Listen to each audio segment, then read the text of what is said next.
আমরা একটা তরকারি করতো গরুর মাংস দিয়ে আলু আর সাথে পাতলা ঝোল। আমার মনে হয় এই রেসিপিটা বেশিরভাগই ব্যাচেলারদের পছন্দ। আজকে আপনাদের এই সিম্পল রেসিপিটি তৈরি করে দেখাবো। চলুন রেসিপি শুরু করা যাক।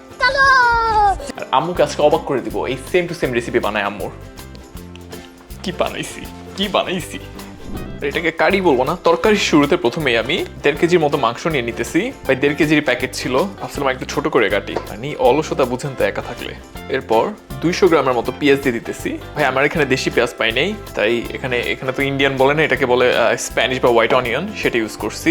এরপর 2 টেবিল চামচ আদা রসুন বাটা, গরুর মধ্যে মাস্ট দিতেই হবে। এরপর 5 পিসের মতো লবঙ্গ, নাকফুল যেটাকে বলি আর কি, আম্মু আমার শিখাইতো আগে। এটা হচ্ছে নাকফুল, আমি তো ভাই বলতে পারতাম না লবঙ্গ ছোট থাকতে। আমাদের সবার ফেভারিট এলাচ 5 পিসের মতো, 2টার মতো সিনামন স্টিক, আর আমার জীবনের তেজপাতা। এই আমার জীবন কই গেল? তেজপাতা শেষ হয়ে গেছে, আমার জীবন শেষ। সবার জীবন যেমন তেজপাতা হয়ে যায়, এটা কি পাইলাম মাত্র অর্ধেক। এটা আমার মতো দেখতে ছোট বাবু, ছোট একটা তেজপাতা, আর অল্প একটু হইলে হয়ে যাবে। যাক, তেজপাতা কিনতে হবে। আচ্ছা আপনারা দিয়েন, আরেক পিস দিয়ে দিয়েন। টানা, আরেকটা পাইছি। এইবার ধনিয়ার গুঁড়া 1.5 চা চামচ দিয়ে দিতেছি, জিরার গুঁড়া 1.5 চা চামচ। হ্যাঁ ভুল করছি, 1.5 টেবিল চামচ, দুইটাই 1.5 টেবিল চামচ। এই যে মানে দিতেছি একটা আর বলতেছি আরেকটা, আমাকে মাফ করে দেন, আমার ভুল হয়েছে। ভন্ডামি করা যাবে না আপনাদের সাথে, অনেক করছি সারা জীবন। এইবার গরম মশলা 1 টেবিল চামচ, আর একটু মানে 1.5 টেবিল চামচ। কি ভুলটা করলাম আজকে ভাই, এই কাটাকুটা যাবে না ভিডিওতে, দিয়ে দিছি আপনাদের ভাই, ভেঙে বলছি কতটুকু দিছি। আর লাল গুঁড়ো মরিচ 1 টেবিল চামচ, মানে প্রথমবারই ভালোভাবে আসে নাই। আর হলুদের গুঁড়া 1 টেবিল চামচের একটু কম। পর্যাপ্ত পরিমাণ লবণ, ধরেন 2.5 টেবিল চামচের মতো। এটা আসলে পর্যাপ্ত পরিমাণের একটু বেশি আর কি, যারা জিজ্ঞেস করবেন কতটুক, ওই যে পর্যাপ্ত পরিমাণ একটু আর কি, একটু বেশি। আর তেল দিয়ে দিচ্ছি 1 কাপের মতো, আমি নিজেও জানি না কতটুকু দিতেছি, এটা সামান্য পরিমাণের একটু বেশি দিতেছি। পুরান ঢাকায় আমরা আসলে তেল এইভাবে ভাসায় খাই বুঝছেন, তেল না দিলে নাকি তরকারি পেটে যায় না, হজম হয় না। কি বলি, পেটে যায় না বলে, হজম হয় না। তারপর আম্মুকে দেখতাম, আম্মু এইভাবে করতো না, আমি একটু আর কি ভাব নিলাম। সবকিছু মাখান দিতে এইভাবে হাত দিয়ে।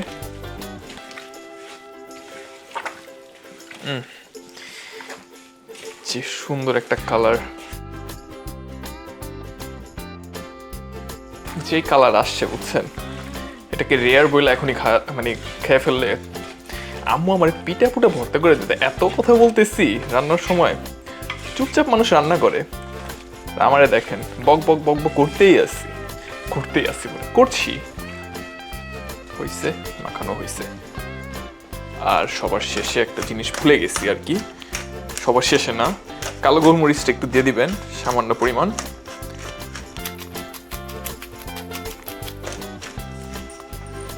এইবার হাই হিটে চুলা দিয়ে দিচ্ছি। একটা সিজেলের শব্দ শুনতে পাচ্ছেন, তখন হালকা একটু নাড়া দিবেন। এবার লম্বা একটা সময় কষাবো, কষায় এটা রান্না করবো আজকে। যে কালার আসছে বুঝছেন, আম্মুরে তো আজকে শিওর হারা দিতাম কম্পিটিশন হইলে, উনি আমার পিঠা জিতে যেত, এছাড়া আর জিততে পারতো না রান্না করে।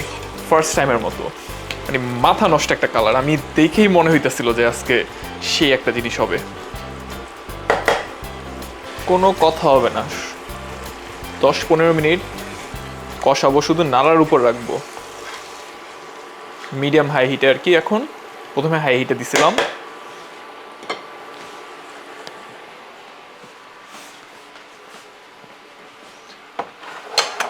বিন্দু ভালোবাসা দাও, আমি এক সিন্ধু দেব। Wow nice. দেখেন কত সুন্দর একটা কালার আসতেছে।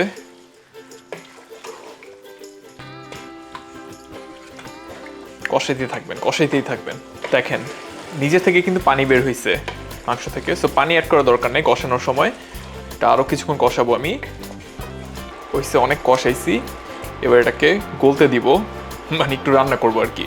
সো এই পানিতেই, এই মশলাতেই আমি মিডিয়াম লো হিটে আরো 15 মিনিটের মতো কুক করবো। মাঝে নাড়াচাড়া দিব, নাহলে কিন্তু লেগে যাবে।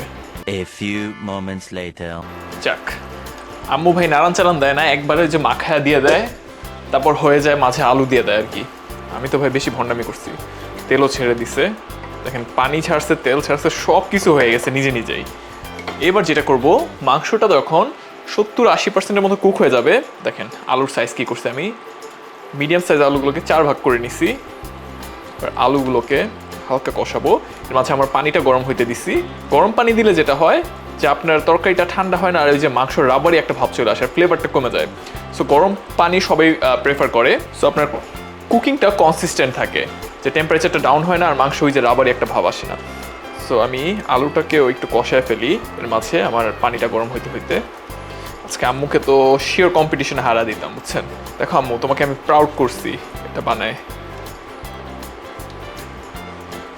আচ্ছা হইছে না ভাই, জানি না আপনারা কতটুকু কালার বুঝতেছেন, আমার মাথা নষ্ট হয়ে গেছে।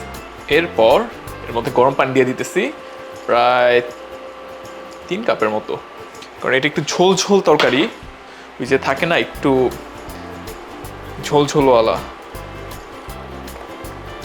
হুদ্দাই নাড়াইতেছে, বুঝছেন, মানে কোনো কাজ নাই তো। যাক, এইবার যেটা করব, টানা, আর 15 মিনিটের মতো ওয়েট করব। টোটাল আমি 40 মিনিট রান্না করছি, কষায়া টষায়া, আর 20 মিনিট হয়ে যাবে ইনশাল্লাহ। A few minutes later. আর মাছের টাঝে একটু নাড়াচাড়ান দিচ্ছি, আপনাদের একটু বাতাস খাওয়াই। দেখেন একদম আলুও গলে গেছে, প্রায় হয়ে গেছে, কাজ হয়ে গেছে আজকে। সব কিছু আসলে এমন পারফেক্ট আসলে আমি নিজে যখন করি হয় না। তরকারি তৈরি হয়ে গেছে, এবার সার্ভ করার পালা।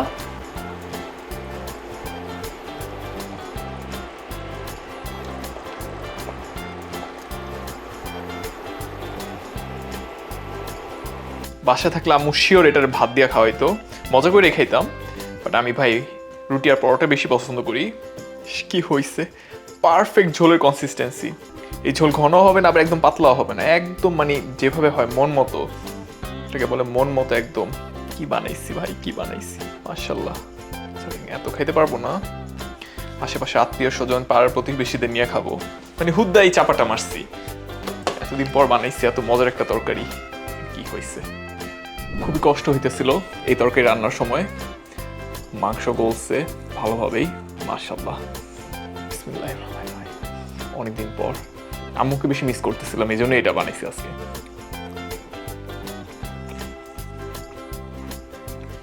আলু মুখে না দিলে কিভাবে বলবো, আমি আসলে এত বেশি মিস আমার আম্মুকে কখনো করি নাই। সেম ফ্লেভার, সেম ঘ্রাণটা আসতেছে। চারপাশে অবশ্যই ট্রাই করবেন, যারা আমার মতো একা থাকেন আম্মুকে ছাড়া।